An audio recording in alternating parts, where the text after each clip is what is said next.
Uy, may na-discover ako. Based on sa napanood ko. Sabi nila, pag daw ang mga conversation sa Instagram, ibig sabihin, side chick ka daw. Ha? Ano daw? Pag ang mga conversation ko na ba kay Instagram, meaning daw anak ka ng mga patago. Ito na mga side chick ko, no? Sa Pilipinas lang ba yan? O dito din? Di ko kasi alam. So, ang Instagram kay para sa mga biga-biga. Para sa mga biga-biga. May na lang kay WhatsApp ko.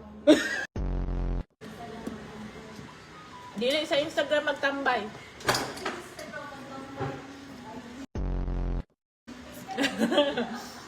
Huwag na ay mag-message sa Instagram. Balin tag WhatsApp di. Something we learned today.